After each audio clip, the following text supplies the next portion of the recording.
Bonjour, vous écoutez Microsocial, un podcast sur le travail et le droit du travail.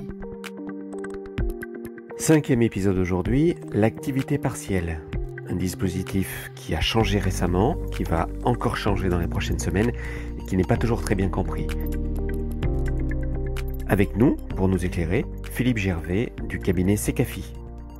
Je suis Bernard Domergue et Microsocial est un podcast de la rédaction d'Actuel CSE. Oui, donc je suis associé au sein du cabinet Secafi et j'interviens sur différents types de missions, de diagnostic d'entreprise et beaucoup sur des réorganisations d'entreprise et des négociations sociales. Expert comptable, effectivement, également. Si je me mets dans la peau d'un salarié placé en activité partielle, quel est le bénéfice et l'inconvénient pour moi, salarié, et pour mon employeur ? Pour vous, employeur ou vous, salarié, pour l'employeur, ça lui permet de baisser ses charges à un moment où il n'y a plus d'activité et donc de préserver la capacité économique pour le futur, au moment où il y aura le redémarrage et le redéveloppement de l'activité. Et pour moi, salarié, je garde mon emploi et j'ai un maintien de rémunération relativement significatif puisque la rémunération que je garde est de 70% du brut. Ça fait à peu près 83-84% du net avec un plancher au SMIC. Donc, ça préserve relativement bien la rémunération du salarié. Voilà un peu l'équation globale de ce système. C'est effectivement un coût pour la puissance publique à court terme, mais l'équation économique peut être très favorable parce qu'on évite des licenciements et vaut mieux la puissance publique aide à rémunérer pendant quelques mois un salarié pour éviter qu'il soit licencié, plutôt qu'une situation où l'employeur étant pris à la gorge est obligé de licencier les gens et l'entreprise décline d'un côté et les salariés sont chômeurs. Il faut ajouter que c'est un dispositif assez souple, parce qu'on peut avoir une activité partielle totale. Il y a des entreprises qui ont fermé, par exemple les entreprises automobiles ont complètement fermé. On peut avoir une activité partielle sur une partie des jours. Ça a été le cas, par exemple, dans les transports publics, où le plan de transport a été réduit, mais les salariés travaillaient souvent la période de plus faible activité 2 ou 3 jours par semaine, étaient en activité partielle 2 ou 3 jours par semaine. Donc, c'est très modulable. Du point de vue de mon employeur, comment ça se passe pour lui ? Qui lui verse cette allocation ? Il y a 2 étapes. La première étape, c'est de faire une déclaration et de demander une autorisation d'enclencher l'activité partielle. Il le demande sur une période qui peut être de plusieurs mois, en l'occurrence jusqu'à la fin de l'année, dans le cadre du Covid-19 et de l'épidémie. Cette autorisation, il l'a de façon accélérée dans la période actuelle, 2 jours. Et ensuite, chaque mois, il fait une déclaration du nombre d'heures d'activité partielle étant intervenue sur un site du gouvernement, activitépartielle.emploi.gouv. Et chaque mois, il déclare les heures d'activité partielle étant intervenues. Il déclare l'assiette aussi sur lesquelles porte l'aide de l'État. Et il est ensuite payé par un virement sous 8-10 jours. C'est vraiment une aide.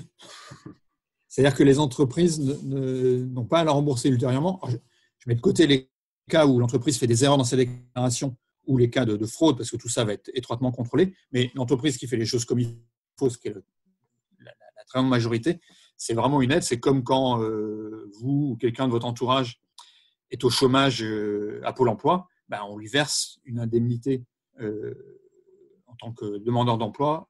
Là, l'indemnité, en fait, elle est dans un cadre différent. Et l'autre élément qui est un peu spécifique, c'est que ce n'est pas Pôle emploi qui verse l'indemnité directement, c'est versé à votre entreprise. Et ensuite, l'entreprise, vous, salarié, vous le verse. Pour moi, salarié, est-ce que l'activité partielle change mes droits sur la protection sociale, par exemple ? Le travail est suspendu, mais pas interrompu. Pendant l'activité partielle, vous auriez en théorie le droit de travailler pour quelqu'un d'autre. Je dis bien en théorie parce que dans la période actuelle, c'est effectivement pas forcément le cas.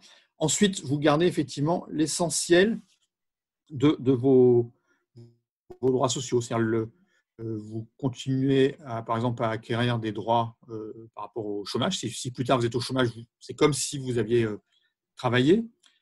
Vous gardez tout ce qui est couverture prévoyance mutuelle, ce qui signifie que la mutuelle continue à vous faire payer des cotisations salariés-employeurs. En termes de droit à la retraite, alors on a travaillé sur ce sujet-là avec quelques collègues du cabinet Secafi et publié un papier qui a aidé à mettre le sujet sur la table. Au tout début, en mars-avril, c'était vraiment pas clair. C'est-à-dire que comme l'activité partielle était un dispositif utilisé peu fréquemment, le sujet n'avait jamais été vraiment mis sur la table. Mais là, comme ça a duré longtemps, c'est un vrai gros sujet. Donc, ce qui en est ressorti, après notamment intervention des organisations syndicales et puis quelques papiers dont le nôtre, les pouvoirs publics ont pris conscience du problème. Et quand vous êtes en activité partielle, vous gagnez des droits à retraite en termes de trimestre. Les temps d'activité partielle comptent dans vos trimestres. Si vous êtes en activité partielle pendant une longue période, il y a peu de chances que ça compte dans vos 25 meilleures années. C'est souvent une source de confusion et de malentendus. Pouvez-vous nous expliquer la différence entre l'aide versée à mon employeur par les pouvoirs publics et ce que je perçois moi comme salarié si je suis placé en activité partielle? Bonne question. C'est souvent assez peu clair et du coup, tout ce qui concerne les rémunérations et qui n'est pas clair, il y a de la suspicion parmi les salariés. Ils viennent voir les représentants du personnel pour avoir des informations. Et du point de vue de l'employeur, quand les gens ne sont pas rassurés sur la fiabilité de la rémunération, ce n'est pas bon pour le climat social. Donc, tout le monde a intérêt à clarifier ça. Alors, en fait, le principe de base, tel qu'il était en mars, avril, mai, c'est que ce que reçoit l'employeur est reversé intégralement aux salariés, moins 6,70% de CSG.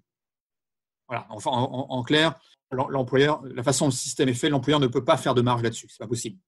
Il y a un élément nouveau. Depuis le 1er juin, que les pouvoirs publics ont cessé de prendre intégralement le coût à la charge des entreprises. L'entreprise doit vous verser, vous, travailleurs en activité partielle, au minimum le SMIC et 70% de votre brut. Je laisse de côté les gens qui sont au-delà de 4,5 fois le SMIC, c'est un cas particulier.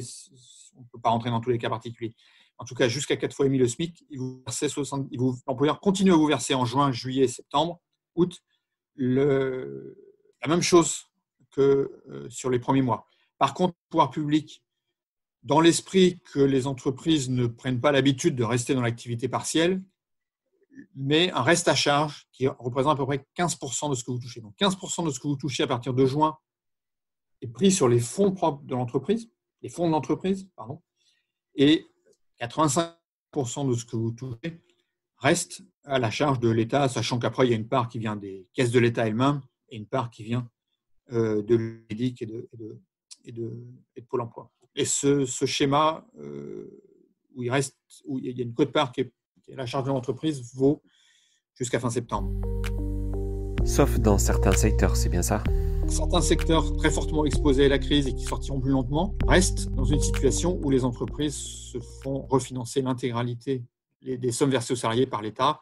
C'est le cas par exemple des secteurs du tourisme, transport aérien, et il y a certains cas aussi où il y a une condition que le chiffre d'affaires est baissé de plus de 80%.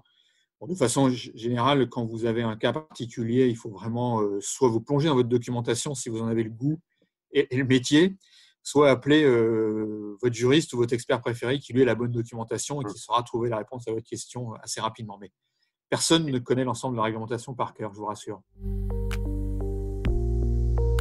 Comme salarié, si je regarde ma fiche de paie, est-ce que je vais constater une différence à partir du mois de juin? Non, vous n'aurez pas sur votre paye de différence. Si vous êtes, par exemple, la moitié du temps en activité partielle, la moitié du temps vous travaillez, vous n'aurez pas de différence entre la feuille de paye de mai et celle de juin. Par contre, vous aurez une différence depuis la feuille de paye de mars, mais ça, vous avez déjà dû le voir.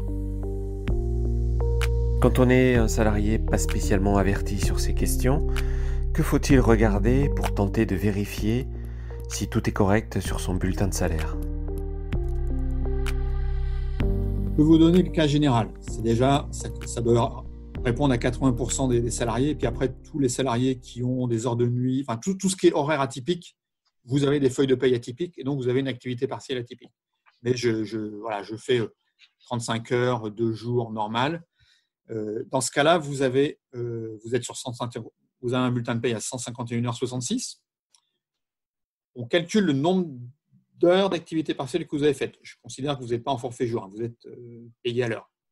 Donc, mettons si vous avez fait 80 heures d'activité partielle, vous aurez une ligne 80 heures d'activité partielle et toutes les autres heures seront payées normalement comme auparavant.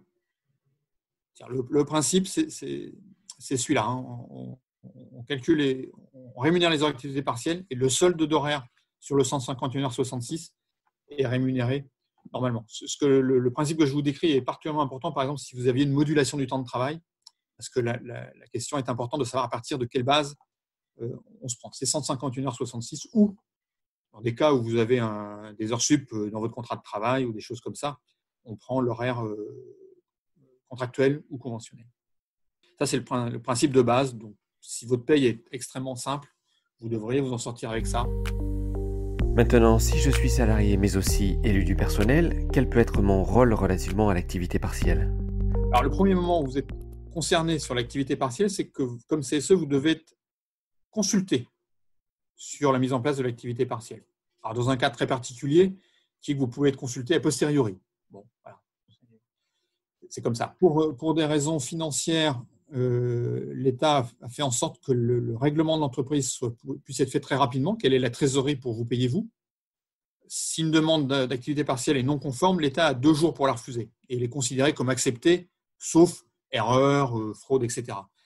Et donc, après, il y a un délai plus long pour convoquer le CSE. Bon, en fait, la plupart des entreprises n'ont pas utilisé ce délai plus long et vous consultent sous une semaine ou deux. Ça, c'est le premier sujet. Vous êtes informé et consulté sur le principe même de l'activité partielle. Voilà, je vous mets, vous, toute entreprise ou tel atelier ou tel service en activité partielle, à due concurrence de 100%, 50%, etc. Je vous consulte sur ce sujet-là et cette consultation est obligatoire pour que moi, employeur, mon dossier soit conforme auprès de l'État. Un deuxième sujet important, c'est que l'activité partielle amène à réorganiser le travail. Par exemple, si l'horaire d'ouverture de mon magasin était auparavant de 8h du matin à 22h et qu'en activité partielle, je ferme à 19h, il faut que je revoie les roulements. Et donc là, je suis consulté sur un changement d'organisation de façon très classique. Comme quand je change l'organisation dans l'entreprise, le temps de travail, les horaires, le matériel, etc. Je suis consulté sur le changement d'organisation, principalement autour du temps de travail, de la composition des équipes éventuellement. On peut mettre des équipes à effectif réduit, par exemple. Donc ça, c'est une consultation. Alors, beaucoup d'employeurs l'ont oublié. Parfois, il y a eu le dialogue qu'il fallait et puis tout le monde a compris, mais il y a beaucoup d'entreprises qui ont tâtonné sur la façon de s'organiser, que ça a créé des désorganisations. Et nous, clairement, on recommande de prendre le temps du dialogue sur la nouvelle organisation, y compris quand on était, par exemple, à 0 d'activité partielle et qu'on remonte à 50 ou 60, parce que dans la phase du redémarrage, il est important de reconsulter le CSE sur l'organisation à 50 ou 60% d'activité partielle, ou dans certaines entreprises, on bosse 2 semaines, on arrête 1 semaine, etc. Un, parce que c'est obligatoire, mais deux, parce que c'est aussi important de dialoguer, parce que c'est là qu'on a les représentants du personnel s'expriment, ça marche bien, ça marche pas bien, les gens sont contents, les gens sont pas contents, c'est équitable, c'est pas équitable. Il y a toujours un risque que les gens ne soient pas traités de façon équitable en activité partielle, et ça, c'est vraiment un point de vigilance important. Et ça, évidemment, les représentants du personnel le portent fortement, et c'est plutôt aussi l'intérêt de l'employeur de veiller à l'équité, parce que ça participe du bon climat dans l'entreprise. Et puis ensuite, ça, c'est le cours normal. Et puis ensuite, c'est les interventions sur incident. Vous avez un collègue qui vient vous voir en disant « je ne comprends rien à ma paye ». J'en avais encore un ce midi au téléphone. Votre collègue attend de vous, vous l'aidiez à décrypter le bulletin de paye. C'est un peu votre ancien rôle de délégué du personnel, en fait, qui a été repris par le CSE. Et là, vous serez sollicité là-dessus, certainement, si certains collègues ne comprennent pas leur bulletin de paye. Et d'ailleurs, l'incompréhension va parfois jusqu'à un tel niveau que nous, on est comme experts sollicités par certains CSE pour les aider en la matière. À la décharge des entreprises, ce système est complexe. Il a évolué à plusieurs reprises pendant la période de crise aiguë. Certaines entreprises ont du mal à suivre les évolutions techniques, tous les aspects réglementaires, même si les pouvoirs publics ont mis beaucoup de documentation à disponibilité. Et puis, donc ça, c'est le cas le plus fréquent. Le cas le plus fréquent, c'est des erreurs, quoi, hein. On peut facilement les rattraper a posteriori. Bon, il y a quelques cas aussi où il y a une divergence d'interprétation du cadre réglementaire entre les représentants du personnel et l'employeur. C'est notamment sur l'assiette à laquelle s'applique le 70%. Et ça peut être dans certaines entreprises assez complexe. Bon, et là aussi, des cabinets comme le nôtre sont parfois des personnes ressources pour pour les représentants du personnel.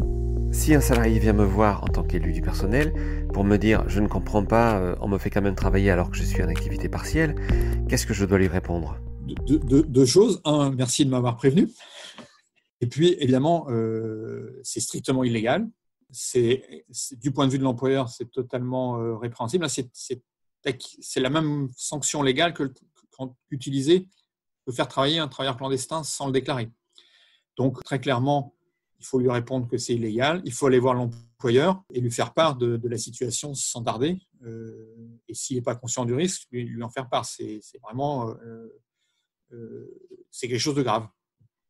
Et donc, ça peut venir d'un dysfonctionnement d'entreprise, auquel cas, il faut rectifier le dysfonctionnement d'entreprise. Si ça vient de la tête de l'entreprise, c'est encore beaucoup plus grave. Il y a eu beaucoup de dérapages au début. Les pouvoirs publics ont été assez fermes sur le fait qu'il y aurait des contrôles et que les contrôles seraient sanctionnés. Moi, je recommande très clairement aux représentants du personnel, aux employeurs, de ne pas jouer avec ça. Un autre mécanisme va être présenté dans les prochains jours ou les prochaines semaines, c'est l'activité réduite de longue durée pour le maintien en emploi. Ça donne ARM quand on donne l'acronyme.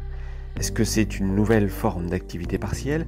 Et en tant que salarié, qu'est-ce que ça pourrait changer pour moi? C'est un dispositif qui, sur le plan légal et réglementaire, entre guillemets, se branche sur l'activité partielle. Mais ce n'est pas tout à fait la même philosophie. D'abord, alors on ne connaît pas le détail, parce que les détails, que ce soit la durée d'utilisation, le niveau de prise en charge par l'État, tout ça doit être diffusé prochainement. Mais en tout cas, le principe est le même, c'est-à-dire que pour les secteurs où la sous-activité peut durer un certain temps, plus longtemps que la crise qu'on est en train de connaître, je pense à des secteurs comme le tourisme, le transport aérien, où l'activité normale ne peut être revenue que dans 1, 2, 3 ans. Ce dispositif-là est prévu. Donc, vous aurez, tel qu'on l'a perçu, le même principe de versement de l'État à l'entreprise et de l'entreprise aux salariés. Il y a quand même des éléments un peu spécifiques, notamment pour vous en tant que représentant du personnel. Si je m'adresse à un représentant du personnel, c'est qu'il faudra pour ça un accord d'entreprise. C'est-à-dire que la condition mise par l'État, ça, je trouve, c'est vraiment intéressant parce que ça renvoie une certaine confiance au dialogue social dans l'entreprise ou dans la branche. Ça pourrait être fait au niveau de la branche. Il faudra donc un accord qui l'autorise. Et du coup, qui dit accord dit liberté de négociation. On peut aussi négocier dans cet accord les conditions de mise en œuvre, la façon dont ça se met en place, toutes les modalités pratiques. Ça sera aussi une occasion de dialoguer sur l'avenir de l'entreprise. Quelle est la situation de l'entreprise aujourd'hui, dans le cas de cette crise? Quel est l'impact de l'activité plus faible? Et quelque part, quel est le chemin tracé par l'entreprise pour revenir à une situation entre guillemets normale? Et comment on passe cette mauvaise période? Qu'apporte l'ARM? Et quels sont les autres moyens que l'entreprise met en place pour assurer le redressement? Parce que l'objectif, bien, quand on met en place l'ARM, c'est qu'à la fin, on revienne à une situation où l'emploi est consolidé, l'avenir de l'entreprise est assuré. Donc, il faut non seulement passer la mauvaise période avec l'ARM, mais que l'ensemble des ressorts permettant à ce que l'entreprise retrouve une bonne santé se mettent en place. Et par exemple, s'il y a des sujets commerciaux à gérer, des nouveaux produits à lancer ou des évolutions préexistants sur le marché, qu'il faut continuer à s'adapter à ces évolutions, clairement, il faut le prendre en compte. S'il y a des besoins de faire évoluer les compétences, les métiers des salariés pour s'adapter à l'avenir, il faut aussi le prendre en compte. Donc, ce n'est pas quelque chose qu'on fait, entre guillemets, en attendant que ça passe. Et nous, notre expérience auprès des représentants du personnel, c'est qu'il faut qu'il y ait un dialogue important aussi sur ce sujet-là. Et je pense que c'est en partie pour favoriser ce dialogue aussi que les pouvoirs publics ont prévu qu'il y ait vraiment besoin d'un accord d'entreprise, de façon à ce que tout le monde, moi je le dis aux représentants du personnel que le cabinet conseille, essayer d'anticiper, de vous préparer en amont. Et c'est ça l'objet, à mon avis, aussi de cet accord d'entreprise quand on met en place le dispositif, quand on mettra en place le dispositif ARM. Comment voyez-vous la suite en ce qui concerne l'activité partielle? Les entreprises vont y avoir de moins en moins recours? Il y a plusieurs variables. La première, c'est que fort heureusement, l'activité remonte dans certains secteurs, donc ça, c'est positif. Deuxième facteur, ça va commencer à coûter aux entreprises, donc elles vont réfléchir un peu plus dans la durée, c'est-à-dire que le dispositif qu'on a connu était un dispositif entre guillemets, pour passer la crise. Nous, ce à quoi on est attentif, c'est qu'il ne faudrait pas que rapidement après la fin de ce dispositif d'activité partielle pris en charge complètement par l'État, les entreprises passent directement à une situation où il y a un sureffectif et je prends des mesures de réduction d'effectifs, de plans sociaux. Ça a été l'erreur que beaucoup d'entreprises ont fait après la crise de 2008. Les entreprises ont pris peur et ont réduit on fait des plans de licenciement. Certaines entreprises, quelques-unes aussi, en avaient dans les cartons et on en profitait pour les sortir. Je pense que si on peut mieux préserver les compétences à l'issue de cette crise-là, mieux préparer l'avenir, éviter les solutions qui rompent le contrat de travail, ça sera mieux pour les salariés. Et je pense dans la durée, ça sera mieux pour les entreprises et l'économie française globalement. Depuis le lundi 22 juin, la reprise d'activité dans les locaux des entreprises semble s'accélérer. Est-ce aussi le cas chez vous à Secafi ? Tout à fait. On a repris, on a donné la consigne aux salariés de reprendre et de revenir au bureau aujourd'hui. Ils sont effectivement bien là. Et d'ailleurs, la consigne étant connue à l'avance, un certain nombre sont venus dès la fin de la semaine dernière parce qu'on avait un peu tous envie de nous retrouver au bureau en respectant les gestes barrières, bien sûr. Et puis, on est chez nos clients. Effectivement, on y a été pendant la crise et on y a été de plus en plus depuis le 11 mai, soit pour des réunions, soit pour du travail sur le terrain. Philippe Gervais, merci de nous avoir accordé cet entretien pour le podcast Microsocial de la rédaction d'Actuel CSE des éditions législatives. À très bientôt.